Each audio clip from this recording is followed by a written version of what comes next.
د کهانې شروعات کیږي د یو ځنګل نه چیرته یو مور د خپل ړوند زوی سره په یو وړوکي کور کې اوسېږي چې د هغې نادیه نوم او د زوی سولومون نوم وي او د سولومون پلار یو ښکاري و خو هغه اوس مړ شوي وي او هغه دته یو ټیپ ریکارډر پرېښی وي چې په هغې کې دا ویلي چې موږ مجبوراً په دې ځنګل کې اوسېږو ولې چې ستا مور بیماره ده او رښتیا خبره دا وه چې د نادیه حالات ورځ تر ورځه خرابېدل او یو ورځ نادیه خپل زوی ته وایي چې لاړ شه ما د ځناورانو دپاره کم جال اچولی دی هغه وګوره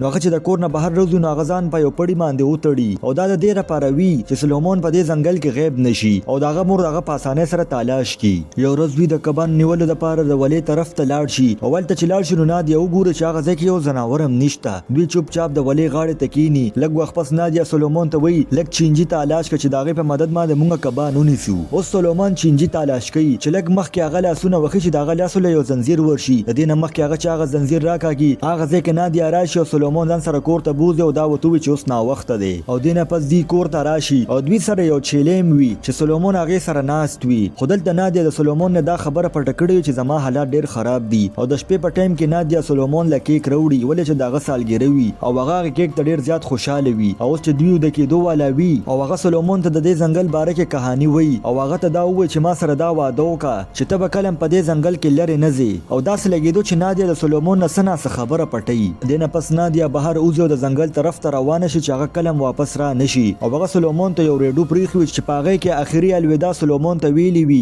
او دا هم ورته وي چې ته به زما درې خبرې منې لومبۍ خبره دا ده چې تا ته په ځنګل کې سم ملاویږي هغې کې لږه شان حصه ځنګل ته واپس ورخطا کوه او دویمه خبره دا وه چې کله هغه خفه وي نو هغه ګانه وایه چې کومه به تا ما سره په یو ځای ویله او درېیمه خبره دا وه چې کله هم دې د کور نه وځي نو دغه پړې به دې د ځان نه وباسي او اوس وخت تېرېږي او دې کې سولومون غټ شي او هغه د 18 کالو شي چې هغه اوس هر یو کار په خپله کولو یعنې کبان نیول اور بلول او د زناورو دپاره جال اچول او چې کله به سولومون خفه نو هغه به هغه ټیپ راواغشتو چې په هغې کې یې مور ګانه ویلې وه او هغه به یې اورېده یو ورځ هغه د کور نه بهر خوراک ته ناست و چې دې کې اچانک هغه ډېر عجیبه آواز واوري هغه زر خپل پلیټ کېږدي او ځنګل طرف ته ور روان شي خو هلته هغه ته څوک میلو نه شي حالانکه هغه محسوسول چې څوک ناڅوک دلته شته د شپې په ټایم کې هغه خپل کور ته راشي او هغه هلته هغه ټیپ راواخلي خو هغه له خوب نه ورتلو هغه واپس د ځنګل طرف ته ور روان شي چې دې کې اچانک هغه د خپلې چیلې هغه آواز واوري دې هغه آواز پسې زر ور روان شي خو لږ مخکې تلو نه پس هغه پړې ختم شو دې مخکې نه شو تللی دې کې اچانک دته دا محسوسه شي چې د ده د چیلې لاش د ده مخې ته موجود دی خو دې نه مخکې سولومون چې څوکي دلته په تیزۍ سره هغه چیلې د ځنګل طرف ته څوک راکاږي او په سبا چې سولومون وګوري نو د هغه ټول لاسونه د وینې څخه شوي وي چې هغه زر خپل لاسونه پاک کړي او خپل کارونه واپس شروع کړي یو ورځ هغه په ځنګل کې ناست چې دې کې اچانک هغه د ګولۍ آواز واوري او هغه زر هغې طرف ته ور روان شي چې زر هغه د اوسۍ لاش له ور ورسي خو دې کې اچانک یو ښکاري د ونو د شاته راوځي او هغه سولومون ته وایي چې دا اوسۍ زما ښکار دی نو سولومون ډېر زیات ویریږي او هغه خپل چاقو راوباسي او په هوا کې چلول شروع کړي دغه ښکاري په خپل ټوپک باندې سولومون په سر ووهي او بېهوش یې کړي لږ وخت پس سولومون په هوش کې راشي چې هغه په خپل کور کې ناست وي او هغه ښکاري د ده مخې ته ناست وي او هغه ښکاري ته معافي وغواړي چې ما په تا حمله وکړه او هغه سره یو چاقو وي چې په هغې باندې لوکس نوم وي نو دې ښکاري ته دا لګېدو چې د ده لوکس نوم دی نو سولومون ورته وایي چې دا چاقو زما د پلار دی نو دلته چې دغه ښکاري دوباره معافي وغواړو دا ورته ووایي زما مقصد دا نه و چې زه تا ویرومه او ما چې ستا په ملا باندې دا پړی ولیدو نو ما ته خپل کور ته راوستې دې نه پس دغه ښکاري ورته ووایي چې زما هینک نوم دی او هینک د سولومون نه تپوس وکړي چې دا یوازې ولې اوسېږي ستا مور او پلار څه شو خو دلته سولومون دله څه جواب ورنه کړي او اوس هینک ورته دا ووایي چې زه به تا سره شپه تېره کړمه او ما چې د کومې اوسۍ ښکار کړی دی د هغې غوښه به په تا مخورمه نو سولومون چې دا خبره واوري نو هغه د ده په خبره باندې راضي شي دې نه پس هینک دغه کور جان چوکي نو هغه ته دا پته ولګي چې سولومون صرف هغه ځای پورې تللی شي چې څومره دا پړی دی او سولومون د بهر دنیا نه خبر نه دی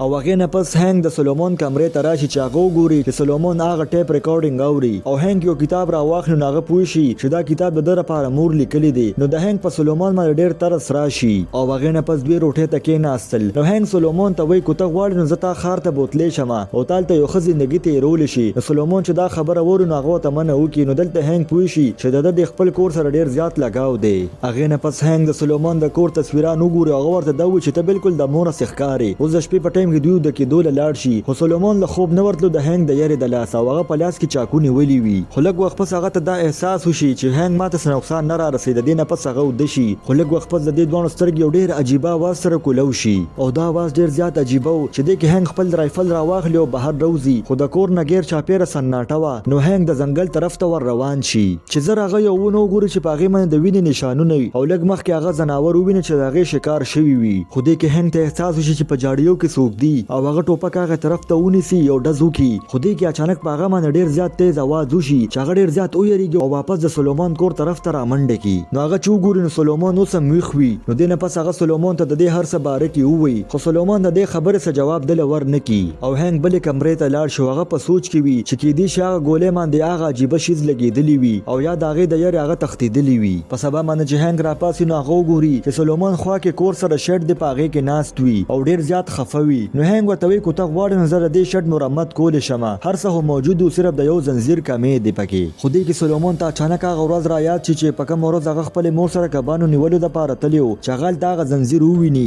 او سولومون ته هغه ځای اوس هم ډېر ښه یاد وي چې هغه ځان سره هنګ کړي او هغه ځای ته لاړ شي او چې هنګ دې د لرګي په سهارې باندې لاره پیدا کړي نو هغه د ده نه ډېر زیات متاثره شي. خو زر دوی هغه ځای ته راورسي چې په کوم ځای کې هغه زنځیر وي. نو هنګ هغه زنځیر ونیسي او راښکي نو هغه ته داسې لګېدو چې دا زنځیر سره تړلی شوی دی او دې نه پس هغه ځای ته لاړ شي چې هغه یو ګوفې ته ورسي. خو هلته هغه ته یو پلاسب میلو شي چې هغه ډېر زیات حیرانه شي. خو زر هغه زنځیر کټ کړي او هغه شډ له راشي او د هغې مرمت کول شروع کړي او هغې نه پس سولومون هنګ له راشي ورته ده ووایي چې ما لږه د اوسۍ غوښه راکړه. چې دې نه پس هغه ته د اوسۍ غوښه میلو شو د ځنګل طرف ته ور روان شي او هغه د اوسۍ غوښه د ځنګل طرف ته ورخطا کړي. نو هنګ چې دا وګورو نو هغه ډېر حیرانه شي. نو دلته ورته سولومون وایي چې دا ما ته مور ویلي و چې د ځنګل نه تا ته څه میلو شو نو د هغې نه لږه حصه د ځنګل طرف ته واپس وروله. خو دلته ورته هنګ ووایي چې په دې ځنګل کې کوم وحشي ځناور دی هغې دپاره څه جال جوړول پکار دي چې تم په حفاظت کې. دې نه پس هنګ د سولومون پړې نور هم غټ کړي چې هغه په ځنګل کې مخکې تللی شي او هغې نه پس دوی هغه طرف ته ور روان شي چې کوم ځای کې هنګ هغه وحشي ځناور لیدلی و او لږ وخت پس دوی هغه ځای ته ورسي چې کوم ځای کې به د سولومون پړې ختمېدو.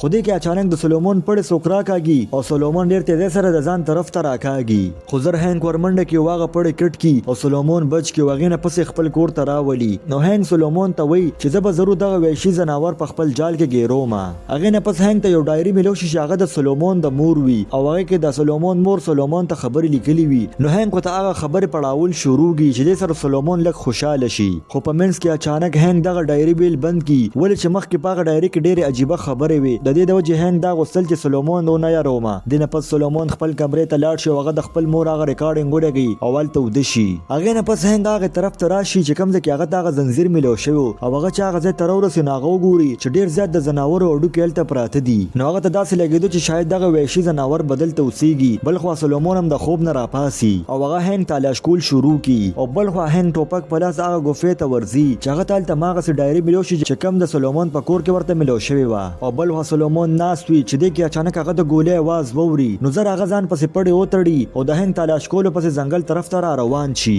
او اچانک د هغه خپه د هنګ بیګ سره ټکراو شي چې دې سره د هغه پړې ختم شي چې په ړومبي ځل هغه پړې وسپړي او په خړپوسو باندې د هنګ طرف ته راشي چې هنګ مړ شوی وي. نو سولومون ته چې دا پته ولګي نو هغه ډېر زیات وجاړي. خو دې کې اچانک هغه ته دا احساس وشي چې د هغه مخې ته څوک ولاړ دي چې دا خونخوار ځناور بل څوک نه بلکې د سولومون مور وه چې هغه په سولومون باندې حملې دپاره تیزۍ سره ور روانه وه. خو دې کې اچانک هغه په زنځیر باندې تړلی شوي او د هغې زنځیر ختم شي چې دلته سولومون ځان شان کړي او راپاسي او هغه ګانه ویل شروع کړي چې کومه به په بچپن کې دته مور ویله. نو نادیا چې دا ګانه واوري نو هغه اچانک ودرېږي او سولومون پر ورو باندې د دې مخې ته ور روانو چې نادیا زر په هغه باندې ور ټوپ کړي. خو د هغې نه مخکې سولومون نادیا په ملا باندې په چاقو ووهي. دې نه پس هغه په ټوخو باندې یو ونې ته ډډه ووایي او د اسمان طرف ته وګوري چې دې کې اچانک د هغه سترګې بدلې شي یعنې د ده د مور بیماري په ده کې راغله او هغه اوس په دې ځنګل کې د خپلې مور په شان خونخوار جوړ شو. د دې د وجې ده ته مور ویلي چې دا پړې به کله هم د ځان نه لرکې او دې سره دا کهاني ختمه شي. که ستاسو دا کهاني خوښه شوې نو دا ویډیو در سره لایک کړئ او چینل در سره سبسکرایب کړئ.